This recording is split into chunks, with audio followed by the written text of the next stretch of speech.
Well, hello, everyone, and Happy New Year, first of all. And 2015 hopefully is off to a great start for you. My name is Tim Brahim, and welcome to the Coach's Corner, sponsored by Performance Experts Coaching and Leadership 360. And today we start off the new year with a fast track to some great content. I want to tell you a little bit about Craig Strent, who is our guest. Craig is one of the owners of Apex Home Loans in the greater Washington, D.C. area. He has been one of the top 200 loan originators in the United States 11 different times, having one year in particular where he closed $113 million in production. Beyond that of being a superstar loan originator and an incredibly talented guy, he is also pretty much in charge of business development and marketing, kind of the face of Apex Home Loans from a branding perspective. So he has all of those responsibilities as well, and yet still maintains a very vibrant loan production business. I personally would like to just share that Craig is just a great guy. I got to know him very, very well here in November. He is a part of the Leadership 363 group, our third group that is now currently in process, that started in November in Costa Rica. So we spent an entire week together getting to know each other. And I'm super excited for the graciousness that he's extended and being willing to do this interview, because I just know how much he has to offer and how much he has to teach to all of you. So, Craig, thanks so much for taking the time, and Happy New Year, brother. Happy New Year, Tim. Thanks very much for having me on the call.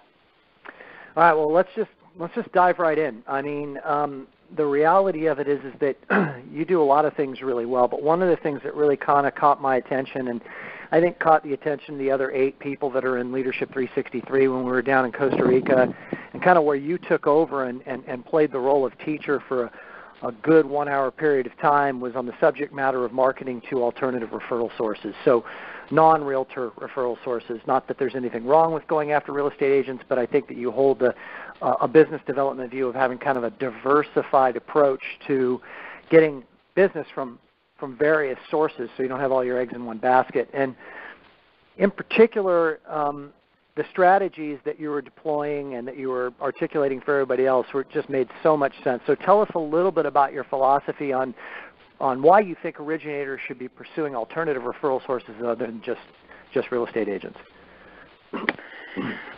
Well, there's obviously nothing wrong with getting business from realtors, and I receive business from realtors as well, and I've got some great realtor relationships in place. I kind of learned early in my career, one of the things I had followed was trying to go where other loan officers were not, and that's something that I kind of followed through on, and that resulted in me developing business with less traditional sources, as you call them. So financial advisors, divorce lawyers and mediators, and a lot through general networking with business organizations, nonprofit organizations, and so on. And I found all of those affinity groups to be very open and responsive to me, and really wanting to deal with me and seeing the value in partnering with a mortgage person. So I really pursued a lot of those people, and I kind of came up with systems to add value to their practices as much as I could. And so now, talking about different sources of business, as I mentioned, I think it's really important to have multiple pillars in your business. I think you should have major pillars and some minor pillars. So I have a few major pillars, and then I have a bunch of minor pillars. And it's important not to have all your eggs in one basket, obviously. The loan originators that are listening might remember back to a big agent they had that went somewhere else and stopped using them, or a big builder account that all of a sudden they were done with. So I've always tried to really diversify where the business would come from, and I've also tried to go out of my way to go after business sources that would result in less rate exposure. So who is still going to be able to consistently send me mortgage clients even in higher interest rate environments? So that's kind of how I got to the sources that I have now. One thing that kind of, from my experience too, that is important about having business coming in from different pillars, as you say, is that number one is that some of these alternative pillars that we're going to talk about in a moment are really terrific at being able to send buyers our way that we can then subsequently maybe refer to a real estate agent, which is always kind of the holy grail. When you can give a 3% commission to a realtor, that's a pretty powerful, unique selling proposition.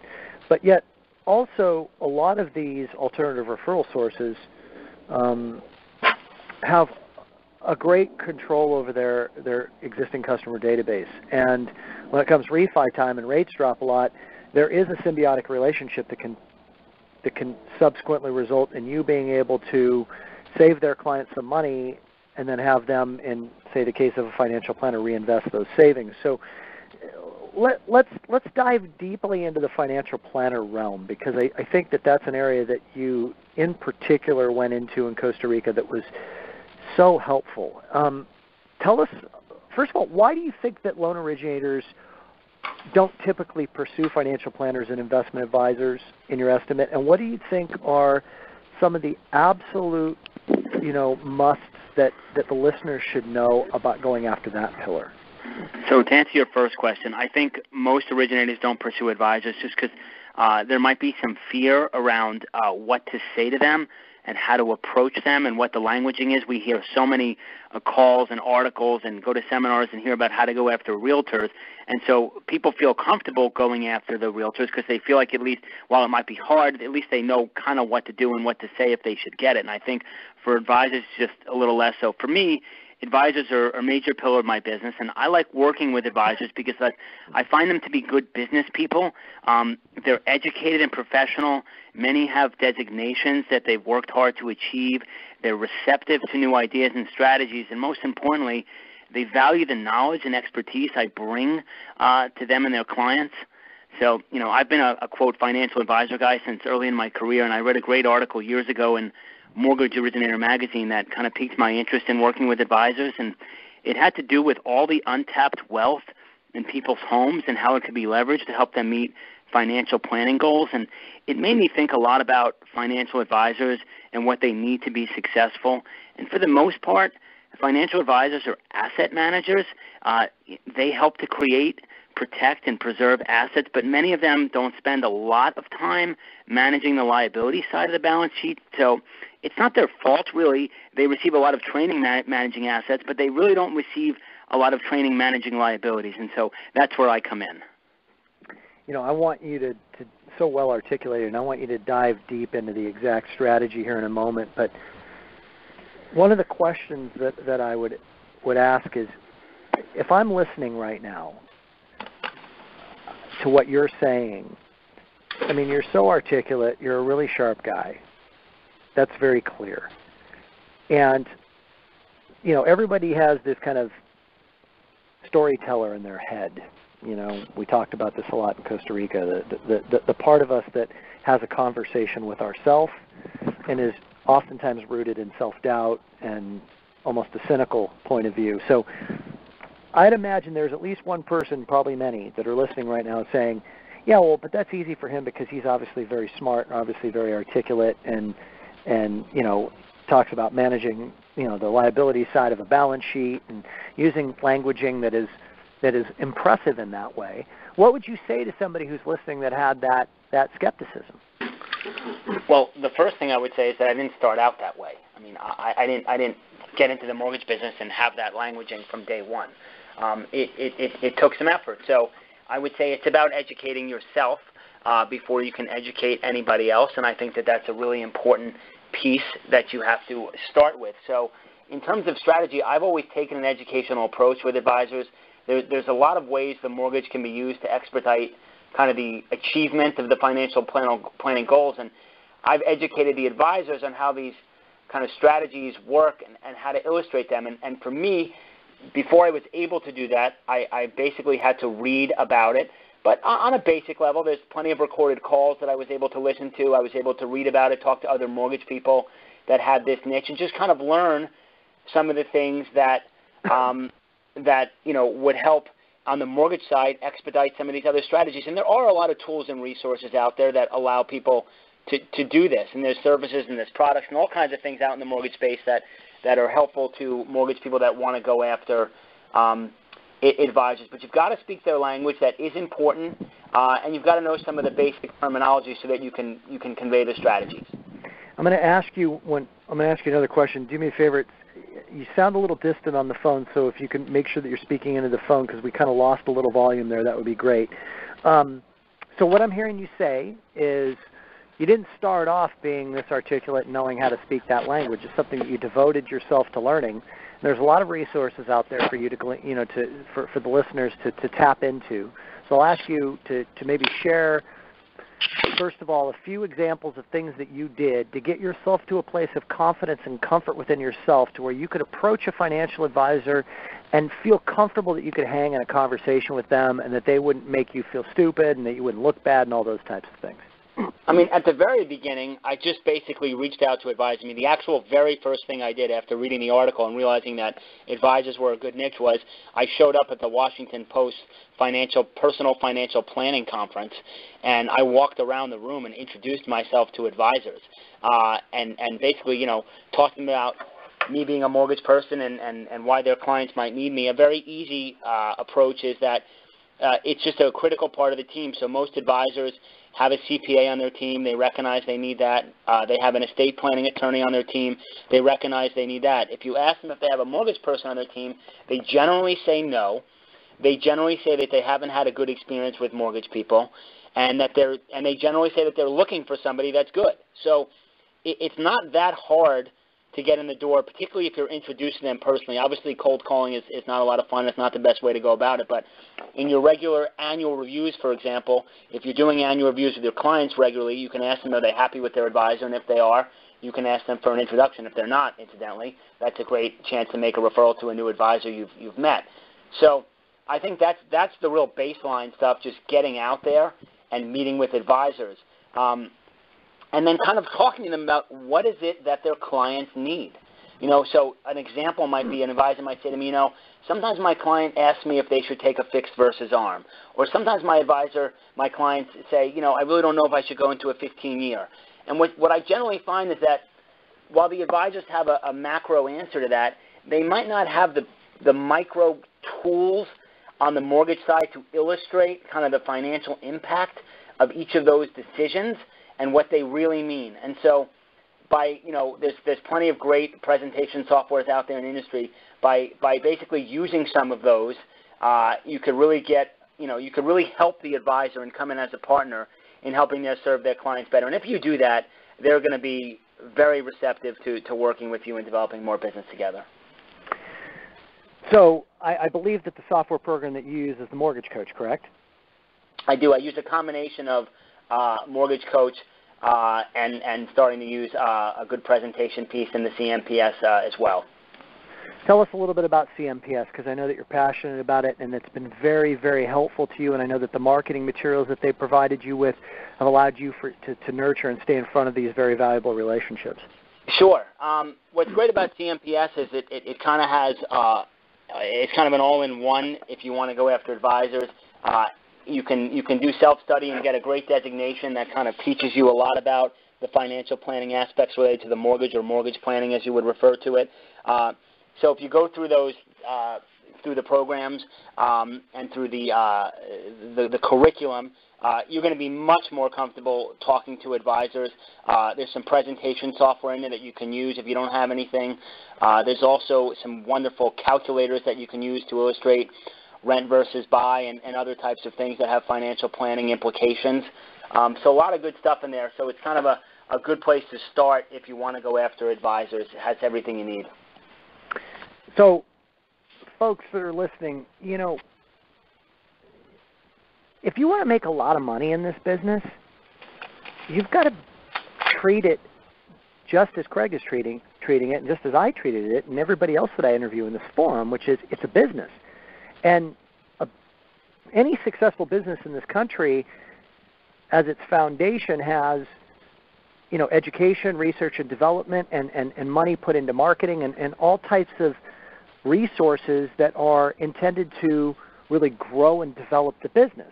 So what Craig is articulating, I think, very clearly is that he saw this article it stimulated a thought in him, which is, yes, this makes sense. I mean, this is an untapped source of business, a pillar that I'd like to penetrate. And then the next thing that he did is he said, I'm going to educate myself on this space. I'm going to really understand what these people need and what they may be lacking that I could subsequently, fill that void for them.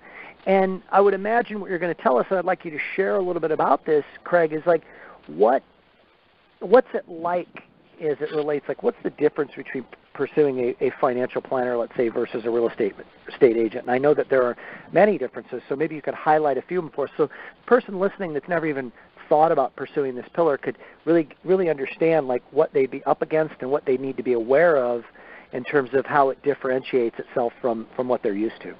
I mean, I think it is different in a lot of ways. I mean, the advisors are definitely not moving as quickly, and that's a good thing. I mean, typically they might have less clients, and while things are time sensitive, of course, always on a mortgage, they're just not as time sensitive. So, you're not getting a call from an advisor on a Sunday afternoon, obviously, saying my client's looking at a 30 versus 15. They work regular business hours like you probably want to work. And they take much more of a collaborative approach and a consultative approach. It's not transactional. So remember that most advisors, or at least a lot of them, get paid, recurring revenue, which is, the kind of the golden goose, and of course all of us mortgage people wish we had that. But so their job is to manage the assets of their clients, but also very much check in with them, quarterly and annual reviews, looking at all their stuff. And they're constantly looking for ways to provide value to their clients because they're getting paid a lot of money to manage the client's assets, and they deserve to get paid those monies because they're creating value for their clients. But if they can do additional things like help them with their estate plan or figure out ways to save money on their taxes or figure out that they're overpaying on their mortgage or, more importantly, manage their mortgage for them like they're managing their assets, well, there's huge value add in that. So in terms of the differences, it feels to me at least much more collaborative than transactional. I feel like I'm a part of their team in a lot of ways, and then I'm kind of critical that they benefit from having me, I benefit from having them. They want to have the ability to get a mortgage person on the phone. A good example I'll use is it's not uncommon for an advisor to call me from their office with a client sitting in their office and say, hey, Craig, I've got Jane and Jim on the phone, and they brought their mortgage statement in to their meeting, and here's what they have. What do you think? So there's a lot of value in that. They're not looking for you to just refer them people one for one back and forth. Of course, you'll refer back over time, but they're looking more for the piece where you help them with their practice. What percentage of your business does the financial planner pillar represent? It's my second most. I mean, my number one source of business is databasing repeat clients and referrals from repeat clients. After that, my number one pillar of referral sources by far is advisors. It depends on the year, but it's anywhere from 30 to 50% of my business. That's amazing. How many different financial advisors do you currently get business from? About 20 to 25. Wow. So I'd imagine if you're getting business from 20 to 25, it's like you have a lot of the people in that realm that are maybe only giving you a deal or two or three a year. Is that accurate? It is, but there's not a whole lot of maintenance there. I'm available when they need me, and if they have a deal, they call. What do you do to stay in front of them on a fairly consistent basis? And is there anything that you're doing to deepen the relationship to get them to be thinking about you more frequently than they currently are? Absolutely. I mean, I stay in touch with them with frequent mailings of mortgage planning related articles on how the financial plan and the mortgage interact. What are some other things they should be thinking about? I do that. I do mortgages under management, as you may have heard me talking about, which is, I send quarterly mortgage reports to my entire database, as well as to the advisors themselves. I do something called adopting mortgages. So even if I didn't do the mortgage, I still get the mortgage information, and I drip on them through regular rate watch reports so that they know what's going on with their mortgage. That keeps me very much top of mind to them, to the advisors, because they're seeing their own personal mortgage statement with my name on it. So it positions me with them as the mortgage expert, and it keeps me thinking about it. So when one of their clients comes around and asks a question about the mortgage, they immediately think of me. I love that phrase, mortgages under management and mortgages under adoption. That is brilliant. I think the first one came from you, Tim. I'd love to take credit for it, but I don't believe it did. I mean, I I think that came probably from somebody else, but I think that, I mean, I've heard that phrase before.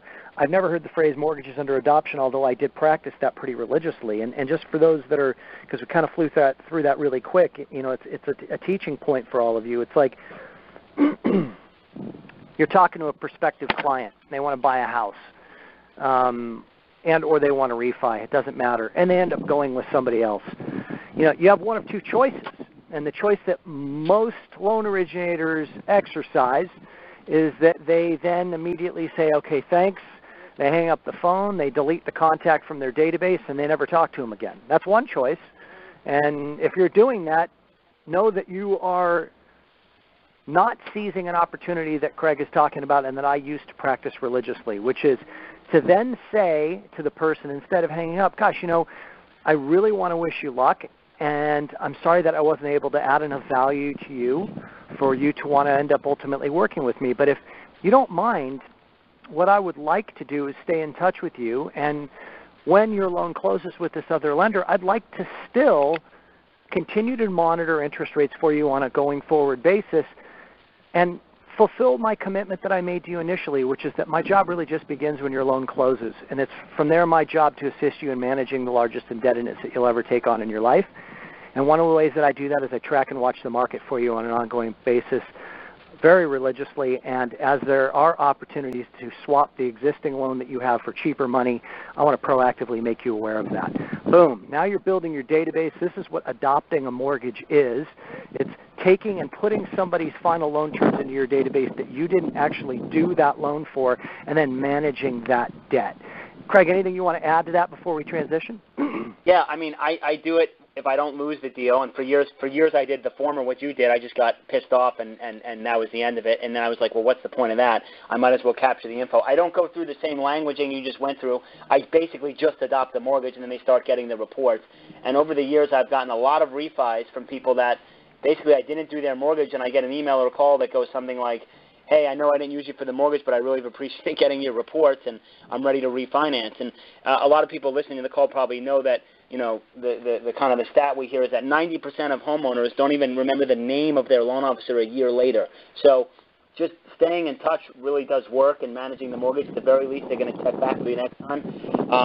I'll also find that, you know, from the course of my networking and meeting other people, I often adopt the mortgages of other people. You know, if somebody says to you when you're out networking, oh, yeah, I'm really good, I'm at 4% on my 30-year fix, you know, I say that's really terrific, that's great.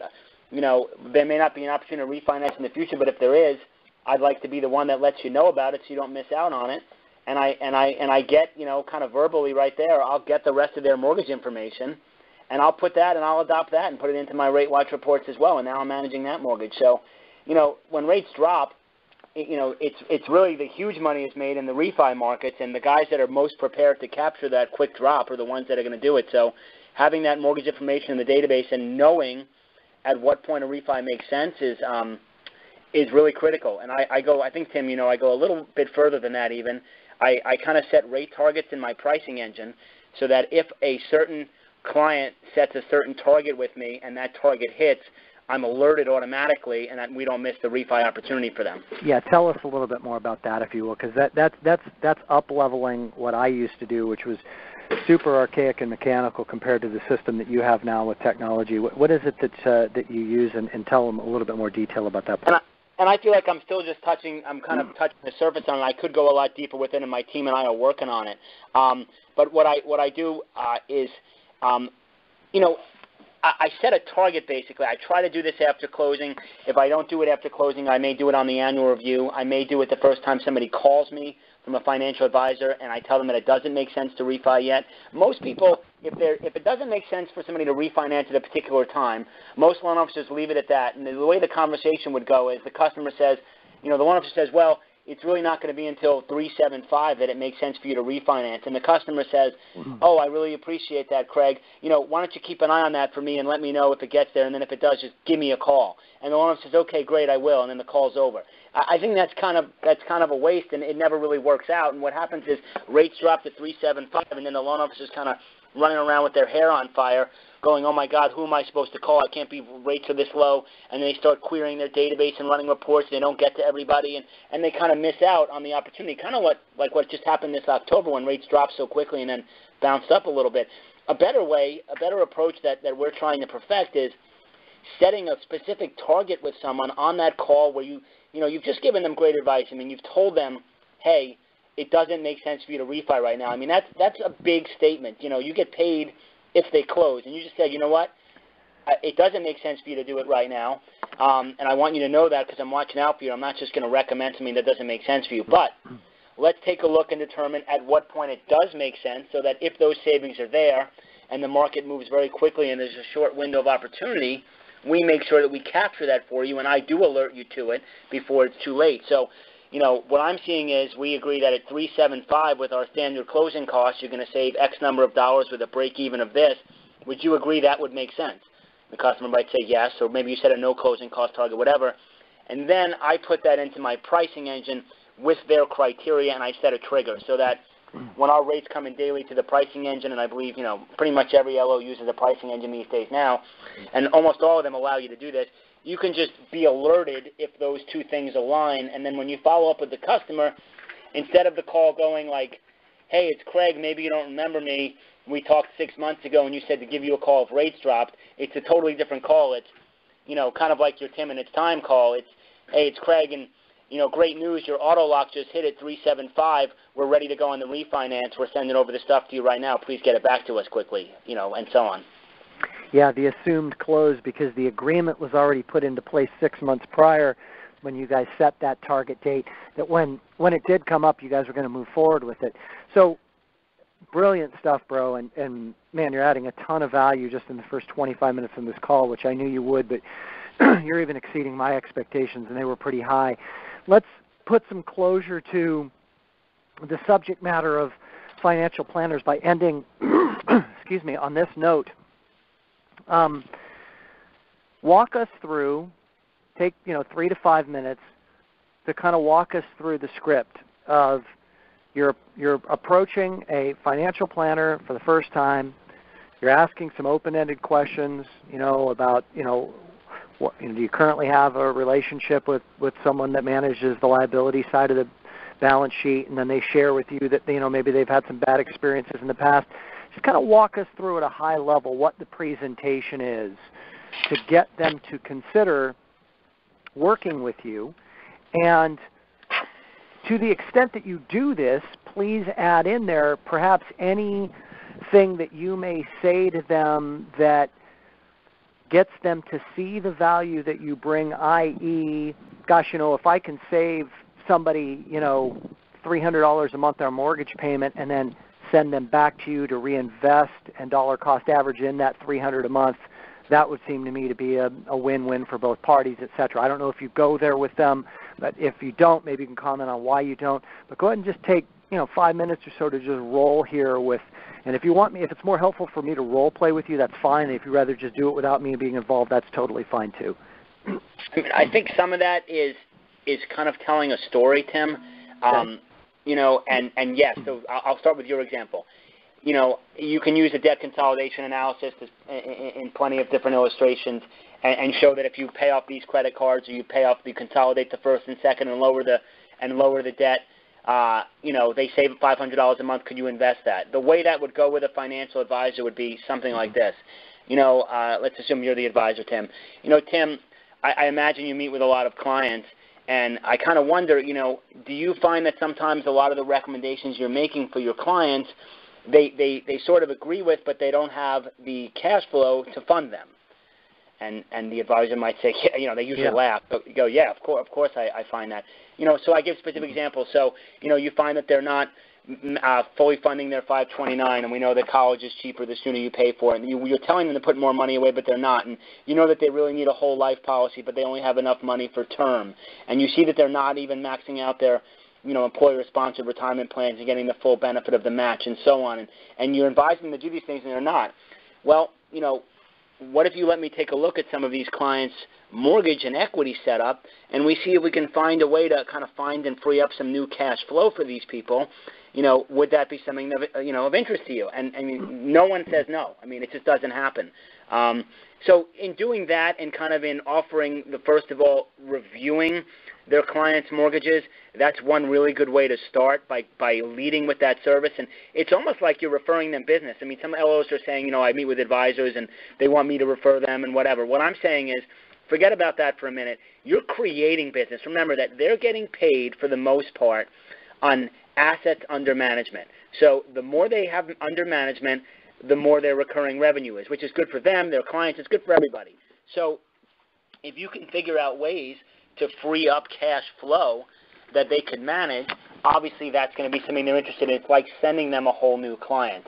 And, the core understanding of this is that typically the after-tax cost of borrowed money, meaning if a customer, a homeowner borrows money and ideally deducts the interest, which is usually the case that they can, that money is costing them less than what they're likely, not always, but likely historically to get by investing that money elsewhere. So if they're borrowing net of tax at 3.5 and the average rate of return in the market is 8 over 30 years, then obviously there's a natural kind of somewhat arbitrage there that they can leverage and help meet their planning goals. So the first piece is you can go with advisors with, and these are your kind of Main Street blue-collar advisors. You'd go with that strategy. As you get to the middle and higher level ranges, you can start talking a little bit more about asset protection and preservation. So what I mean by that is, imagine you have advisors who have, medium wealth level clients, and a lot of those people are coming out of their first home and going into a bigger, better one. And a lot of us as mortgage originators know that many times when you talk to a client and they want to move from one house to the other, they tell you that they want to roll over their entire proceeds. And for the most part, most LOs out there, I'm guessing, probably say, okay, and they figure out what the net proceeds is, and they show them a loan amount based on that. And that's what people are used to. Another way to look at that would be to say, you know what, instead of putting 50% down, and let me show you the numbers on that, by the way, Mr. and Mrs. Jones, because that's obviously what you're asking me for, and let me make sure I give you that option.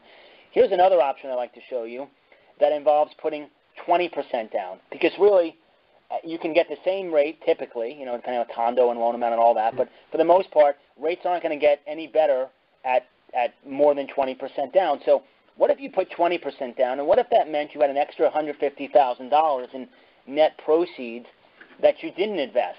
And let's say I'm giving you a 4.5 rate, which in your tax bracket is more like 3.75. Do you think that your advisor can maybe figure out a better way to get us a return better than 3.75 on that $150,000 or however much it is over the next 10 years time in which you're going to live in the house? Do you think that maybe that's something we should look at? And so people are going to be intrigued by that, and that usually comes from the advisor's side. So if I do that, first of all, I just created $150,000 for the advisor to invest. So that's a huge piece of it. Number two, I also just showed the homeowner how they can reach, how they can reach a point where they could pay the mortgage off even sooner and own the house sooner by kind of having this money separated from the house and getting a better rate of return. They think that it's much more, here's the big disconnect. Most homeowners think that it's much more conservative and safe to put 50% down and leave all the money in the house, when in actuality, if you really study it, putting 20% down and keeping the rest in cash and having more liquidity, more safety, possible greater rate of return, all kind of things that are really more conservative in nature, that's the better way to go. So it's just a matter of showing them and educating them. But I'm not just creating cash flow sometimes for the advisors to invest. I'm also finding new large pots of money and preserving assets. That also works when a customer calls the advisor and says, I want to buy this house, I need to liquidate $100,000. Well, if I can show them a way that the payment's not that much more by borrowing the $100,000 versus liquidating it, again, you're preserving assets for the customer and for the advisor. Beautifully, beautifully articulated, my man. The only thing I would add to that is just it's a strategy. I'm giving a personal embellishment here. It's a strategy that Craig just articulated that I would say is better suited for somebody who does currently have a financial advisor that can help set up a structure and discipline for that person. Because unfortunately, what we had experienced that caused a lot of the financial meltdown, shockingly, almost a decade ago now, I can't believe that 10 years have gone by since that really started, was an overconsumption lifestyle that most of the American people were living, where maybe they put down a lot less money and then they take the money they would have put down and then they go on extravagant vacations or buy new jet skis or whatever with it. So just be careful that you're giving that advice to somebody who is going to maybe have some support on that end to set up a game plan, a solid financial game plan that will allow for them to out-earn the expense associated with the indebtedness that they've incurred and subsequently get themselves closer to the end game more quickly. And as Craig said, really, truly, if somebody is on a game plan like that, that is a much safer strategy than the alternative, which is putting 50% down. Let's Yeah. Can I just add something to that real quick? Yeah. I mean, being suitable and being prudent are two of the kind of the foundations for those decisions. And to be clear about it, telling somebody to refinance and pull cash out of their house to invest in the market is incredibly irresponsible. And that is by no means what we're talking about here. We're talking about kind of people repurposing the money they're paying. So instead of overpaying on credit card debt, obviously freeing up cash flow and then putting it somewhere else. And one of the things that's really critical that loan originators can do with their advisor partners that'll be helpful is when they run these analysis and they see that by refinancing they could save $400 or $500, it's very important at point of sale to tell the homeowner, and now I'm going to reconnect you with Bob, your advisor. It's really important that this $400 or $500 be immediately repurposed. I know you're looking at X, Y, and Z investments, and it would make sense for you guys to automatically set up a new bank authorization each month to put that money there so we can make sure we stay on your plan and not just go out and run up some more credit card debt. So you got to be really responsible about it.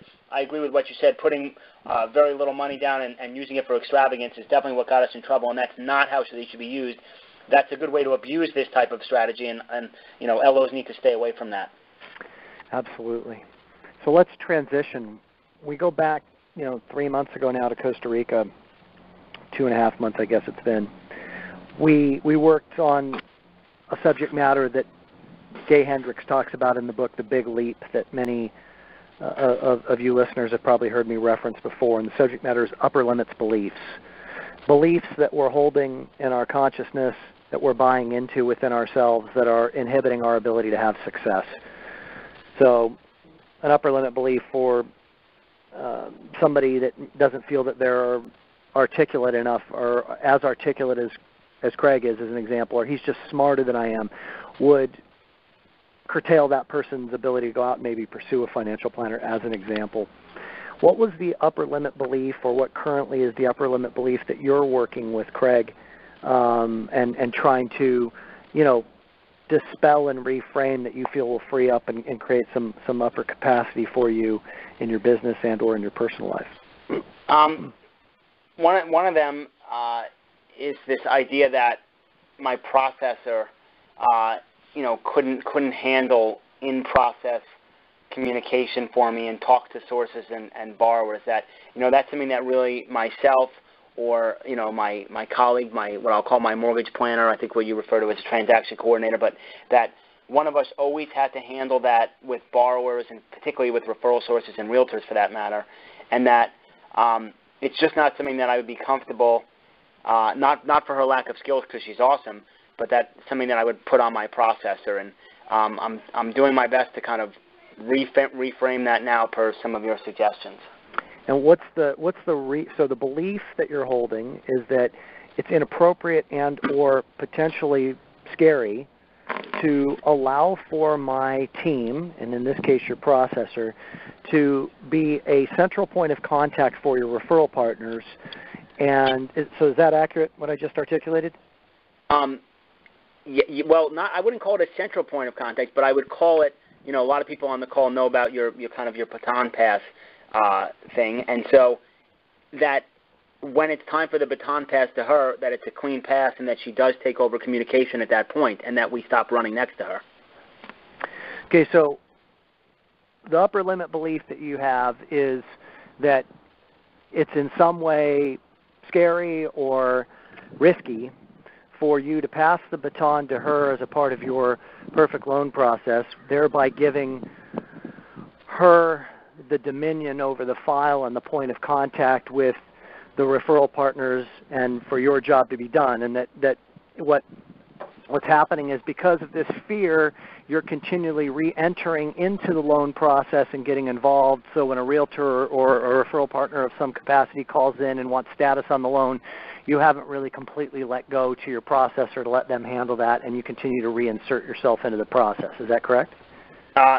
Me or my team does that, or just, yes, we continually run next to her now, yes. Got it. And so the belief that you're working on reframing is what specifically? That it is a risk for you to have her involved, or that the person absolutely doesn't want to talk to anybody other than you? How would you phrase the belief?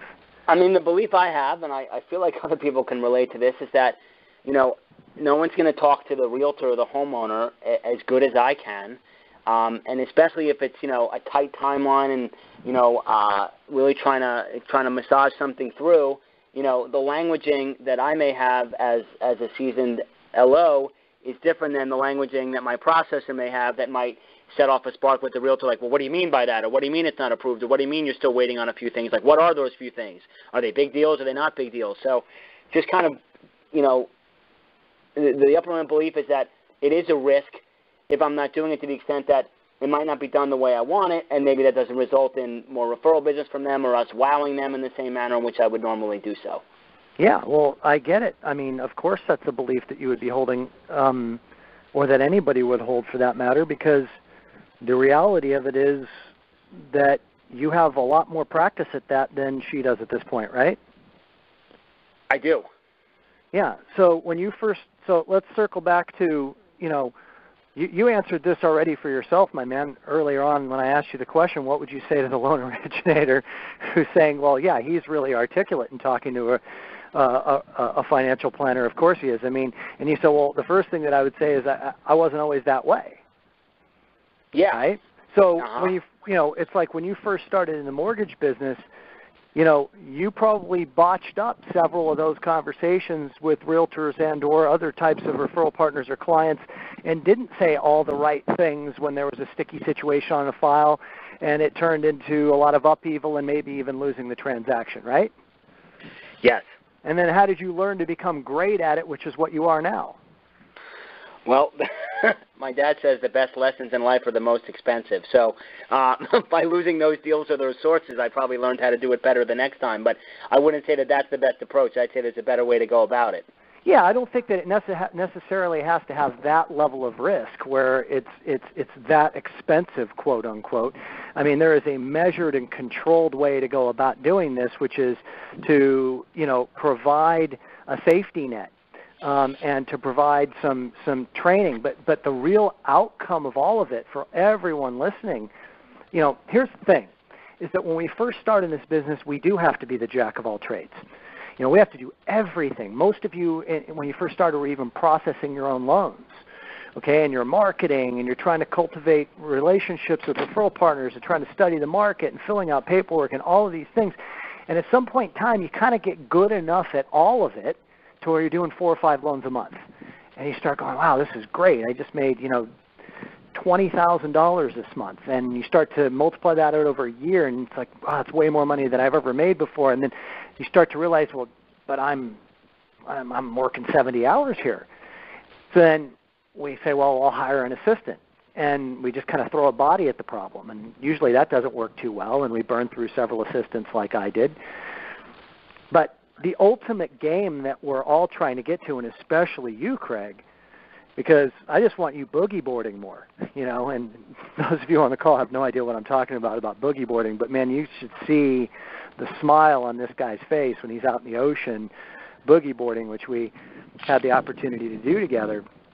It's like the freedom, the true life balance, the true opportunity to have kind of an influx of relaxation and joy, and yet still earn a very handsome living comes from letting go and training correctly your team to be able to do some of these things that you're afraid of letting them do right now. And, it's no different, though, than the exact statement that you made earlier in the call about the financial planners. Well, at the beginning, I didn't I didn't know what to say. Well, it's just the same for them right now. It's in the beginning still. We're in the third inning of this 9-inning ball game. And, if you train them correctly, once you get to the seventh inning stretch, they're going to be really good on the phone with your clients, with your financial advisors, and you're going to be able to work a much more normalized work week and refine your job description to such a degree that you are working on only the things that you love to do and that are in your true genius, rather than having to, talk about an escrow extension with a real estate agent, which is never a fun conversation for anybody. So it's a part of that process. I'm glad that you've identified this upper limit belief, and I want to continue to work with you over the course of this year, bro, on making sure that we do that. And I know that you're going to be sending your team here in March to come to our team workshop, and we'll be working with them. And in our next coaching session, let's make sure, maybe you could just make yourself a note, and I'll make a mental note as well, that I want to dive more deeply into the specific things that we need to be doing to create a safety net underneath that scenario for you, so the lessons are not as extreme as the ones that your father was referring to. So it's like if a little hiccup occurs, it's no harm, no foul, but but in the process, they're going to continue to grow and evolve and get more and more valuable to you. Does that make sense? Yes. So in Costa Rica, you were asked to identify 3 what we call MIGs, massive impact goals. And for everyone's benefit that are listening, you create a business and life plan as a part of Leadership 360, and you have a lot of goals in your business and life plan. And what we try to do is chunk it down and keep the focus a bit more laser rather than diluted. So you pick 3 massive impact goals in Costa Rica that you're going to focus on between the end of that retreat and the beginning of the next 3-day retreat when we all get together again here in April in Los Angeles. What are the 3 massive impact goals that you're working on right now, and how are things coming with it? So the first one was kind of just health related, and just kind of doing the best I can to take care of myself so that I can show up each day as kind of the best version of myself. And as part of that, I've adjusted my morning routine to not only include the exercise that I was regularly doing before Costa Rica, but also some other stuff, some time to be more present with my family in the morning, maybe find a little time for some quiet thinking, some inspiration before I get off to work for the day, and kind of get together in my own head, get my thoughts together, and arrive at the office in a little bit less of a frantic state, less of a stress state, and more of a kind of a ready to tackle the day state, and kind of centering myself before I get in. So I've made adjustments to my total health and how I'm living to be able to do that. That was the personal one.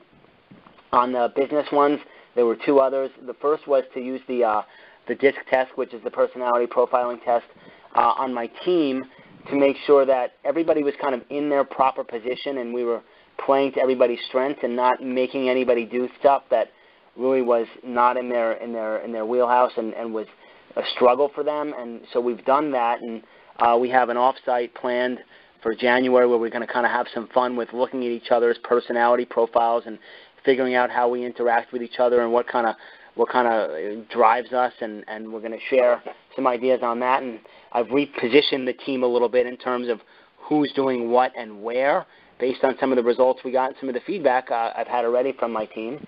And then the third one was one that a lot of people have, and that is just redoing my process a little bit. So redesigning what you would call the perfect loan process. We've had a process in place for years that we've tweaked on and off, but really kind of starting over again, and making sure that we're not missing anything, kind of under the theory that if it's not broken, break it, and rebuild it back up a little bit better. And so we're looking at that. That'll be part of our couple of offsites that we do in January. Make sure that all the little things that we're doing great are kind of memorialized and don't get missed, because that's where we have problems on the team, is if we have all these great things in place but someone just doesn't do something for some reason, that's where we get in trouble. So we're going to try to put some systems in place to ensure that we do great every time, not just some of the times. So to summarize, I mean, I love your first MIG. I mean, the subject matter of balance, presence, carving out some quiet time to really nurture yourself and take care of yourself in the morning, really taking care of your health and well-being so you feel good about yourself Super, super important. I don't think that any of us spend enough time taking good care of ourselves. In fact, whenever I ask somebody that question, what is it that you do to take good care of yourself, a lot of times I get blank stares. I mean, most of us don't even know what that looks like. And I know that even in Costa Rica, when I introduced the subject matter of the difference between being selfish and self-honoring, that even that kind of created a little bit of confusion for I believe, you and many other people. Most of us haven't really looked at that before, and we've been kind of conditioned that to take good care of ourselves is in some ways selfish. So I'm really glad that you're embracing that, and I'm really excited for you as to what the result is going to be. The two business-related pieces kind of work hand in glove, right? So it's like kind of configuring your team, making sure that you have the right people on the right seats of the bus, or as I like to use the basketball analogy, it's like you're really strengthening your bench. Like you really want to make sure that you have a strong bench that is taking the court every day, and combining that with having a system and a process to provide spectacular customer service to your clients, and to kind of vet out where the ball is being dropped right now is very, very important. And that's going to create the freedom for you that you ultimately are looking to have, so you can continue to distill and refine your personal job description, work more intimately with those financial advisors. I also want to work with you privately, by the way, for our next call. I know putting a lot of things on our plate, but it just feels to me like there's an ability to penetrate those relationships more deeply and to get more out of them than you currently are. There's a subject matter that I'd like to close with, which is, when the ball gets dropped by someone on your team, including yourself, by the way. I know that in Costa Rica I had mentioned to you, Craig, or to everybody, about what would it look like if there were no mistakes. Now that may be, to some, it may be like a panacea, Tim, you're you're talking about fairy tale stuff here. I mean, there are no mistakes. How could that be? But what if we could just play with that notion for a minute? What if there were no mistakes but only opportunities for learning? What if we could propagate a culture where, that's not to say that we don't monitor the areas of challenge and the things that are breaking down, and it's certainly not to even say that if it were a repetitive thing that didn't get better, that we don't do something about it. And it's not to say, it's not like this I don't care, I'm indifferent about it attitude. But what it is to say is, how many of the mistakes that happen, I know I have this affect on my team. I'm aware of the fact that I have this affect on even Julie and Doreen presently. Certainly had this effect on my team as a loan originator, that my intensity and my perfectionism and my desire to have everything go perfectly actually creates the opposite impact in some cases, because if I'm creating a fear for them or a tension for them because they're afraid of making a mistake, that what ultimately ends up happening is they make even more mistakes because they're not feeling as relaxed and as free-flowing as possible. So is there a possibility that some of that may be occurring within your team for you to explore? Is it that sometimes the mistakes that happen are not necessarily as a result of negligence or a lack of organization or a lack of caring or any of those types of things, but are as a result of them not being as relaxed and working as fluidly? And in closing, before you answer that,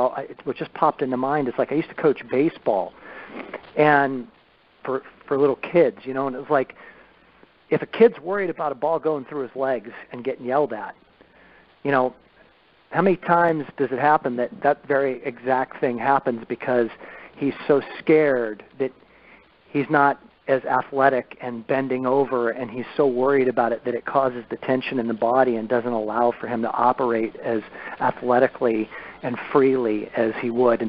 And can there be a situation, and I think that we've seen it in athletics, where if you've got a coach that, is a lot more light and loose, that the kids can actually play more freely and actually be more successful at it. So take it over from there and share with me what you're thinking as you're hearing me share this and what your experience has been.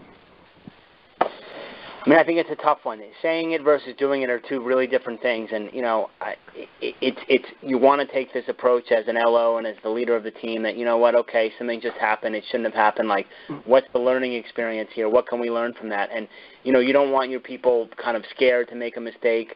But I think a lot of the LOs, and I know a lot of them listening to the call personally, I mean, I think, you know, when those things happen in the heat of the moment, it really is hard. I mean, it's hard to pull back, and it's hard to say, you know, we just really messed this up or that up. You know, where's the learning experience in it? Like, that's hard. I mean, that's a conversation that might happen at a later date. But, you know, as a loan officer, at least I know my personality, and you tend to be reactive and go, you know, how the heck did that just happen? You know, we have a checklist, and it says do this, and why didn't that get done, and all that. So I think, to me, you know, having a very good perfect loan process in place, or whatever each LO wants to call it in place, doing what you can do up front proactively to mitigate as much as possible in terms of deviations from the norm and things where we miss stuff is really important. So not just putting the system in place and having the checklist, which over the years I've had a million different checklists. The checklist is useless if no one's using it. You're not, you know, I don't want to use the word policing it, but you don't have systems in place for proper implementation. And I would agree that obviously you don't want your people running scared, and that might lead to more mistakes. But, you know, I would just say to you, Tim, I would suggest to you that, especially in this environment with, you know, massive documentation requests right now on us and so many details on tracking every little deposit and every little this and every little that, it obviously is a challenge. It's not that you can't have a great, perfect process. I mean, I heard last month's call with Caleb and his team, and it sounds like they're killing it in their process, and I give them great commendation for that. But there's a lot of moving parts, and so I think it's really it's challenging as an LO when something is, you know, a process is put in place or a procedure and it's not followed. It's challenging to kind of step back and go, okay, it's not a mistake, it's a learning experience, especially if it's happened more than once, and how do we address it from there? And that's something that, you know, it's kind of a continuous improvement thing in my mind. Okay, so let me ask you a question. We're going to have a little point counterpoint here, okay? And this is a really good way for us to you know, wind this call down and maybe even give you something to think about before we talk next. So would you agree that the ultimate objective is to fix the situation to where that mistake doesn't ever happen again? I mean, the same mistake, you know, if a mistake happens the first time, that's absolutely a learning experience, and that happens. And what can we do to prevent this from happening again? What system or mechanism can we put in place to happen again? And then let's follow that system or mechanism. If the same thing continues to recur, that's obviously a problem. Yeah, and would you agree that if the same thing continues to occur, that the objective, if I said let's distill this down into what you would want it to not happen again, correct? Yes. Okay, so we're in agreement there so far. So we want it to not happen again. Okay, so the approach that I and you and many of the people, maybe even most of the people on this call have taken in the past is I'm going to find out why the hell this happened, and, you know, there's going to maybe even be a little hell to pay, but I'm stressed out and I want to understand and make it crystal clear to that person that I don't ever want this to happen again. So we take the whip to it, you know, rather than the carrot. We use the stick.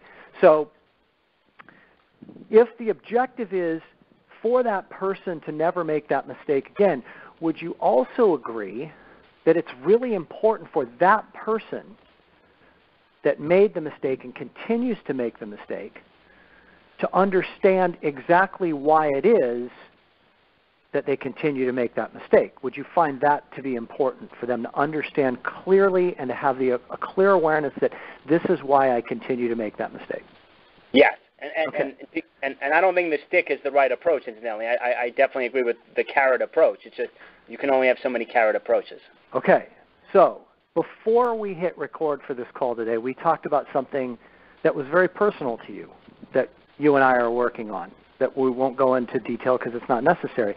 But one of the things that you said to me is that you're sharing this information with me because you feel safe to do so.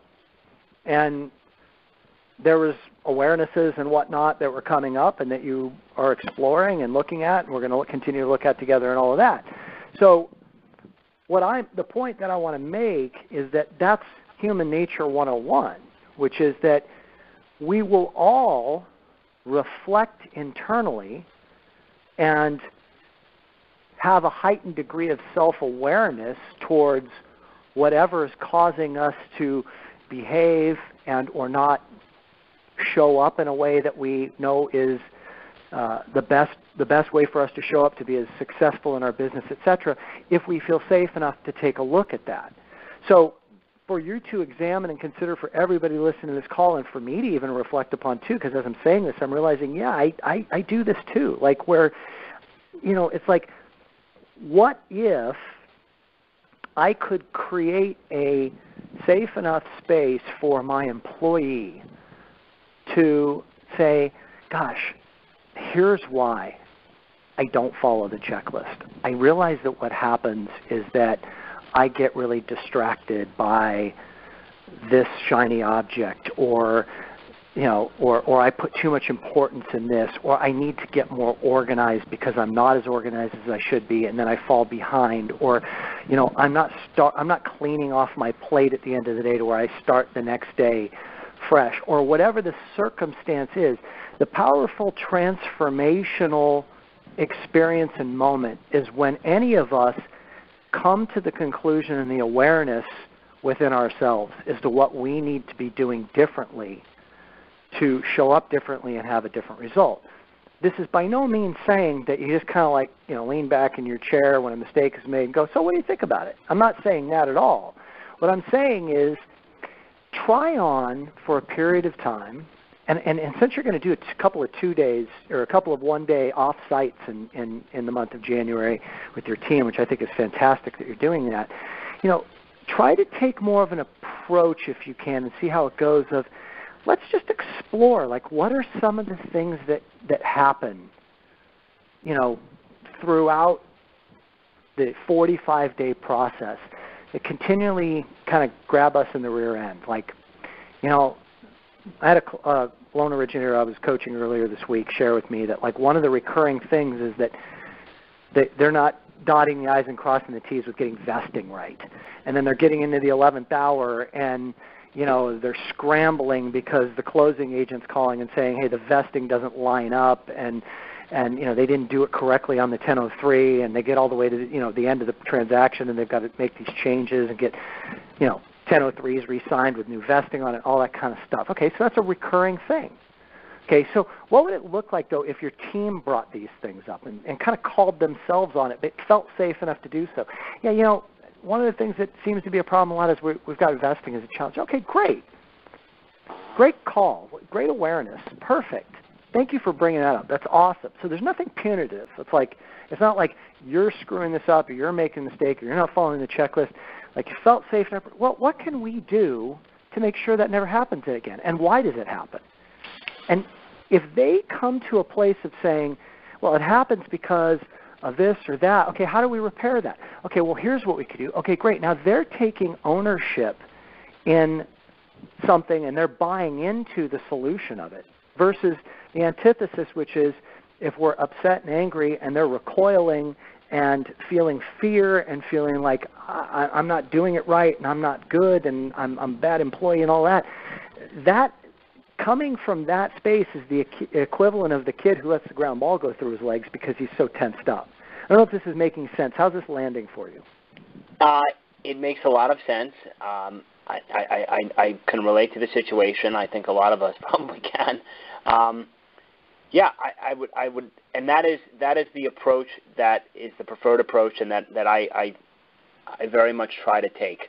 And so I will certainly try that on at our offsites as well. In terms of what maybe we can, what I kind of hear you saying is maybe we can vet out and kind of throw up on the board what are some of the ones that are very common and try to unpack some of the issues around them and see how to approach them better. But also maybe kind of just creating a more freer zone for people to be able to talk about things that may give us hiccups from time to time and how we can be more proactive in avoiding them.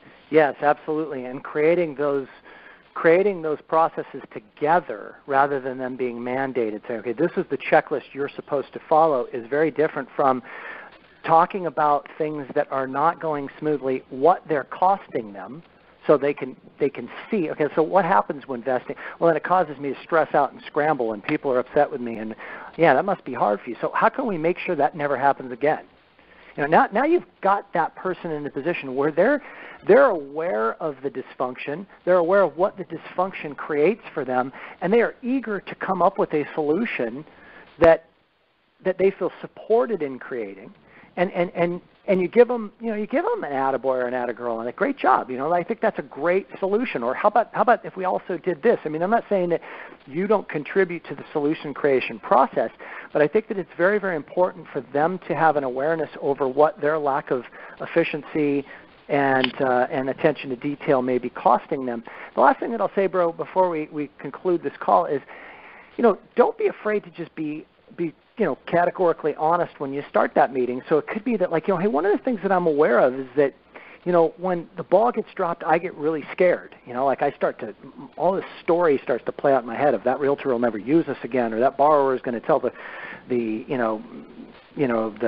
financial planner that referred us about what transpired, and then we're never going to get business from that person again. And then I kind of come from this tense place, and I realize that you'll probably pick up on that energy and feel that for me, and it causes you to tense up. So what I want to do is I want to try to shift that the way that it would feel safe for me to shift it would be if I were to commit to you to taking a little bit more of an approach of, hey, here's some challenges that I'm seeing that are coming up. Can you share with me why you think they're coming up and what you would suggest as solutions? I need a commitment from you in return that you're going to really actively look to share with me what you think the solutions are so we can grow and get better together, and we can have a more efficient team that has a lot less stress, because I think that's what we ultimately all want. Mm-hmm. And now you're, so in other words, let them know where you're coming from. It's cool. You're human. Where you're coming from is where I would be coming from too. But that what you want to do is try to create a situation that is a little bit healthier for everybody involved and get you to the point that, where you can feel safe and trusting, and that they don't feel your intensity and your tension. Work on that. Let's see how it goes, and we can talk about it later in the month. Great. Craig, you were awesome today, bro. So grateful for you. And I know that everybody listened found this to be a super valuable call. I'll put this in kind of our Hall of Fame category. Thanks again, brother, and I really, really appreciate you, and looking forward to seeing you live here in April. It'll be great. Thanks very much, Tim. Okay, buddy. And everybody else, thank you for listening, and hope that your year is off to a great start. Bye-bye. Happy New Year. Bye-bye.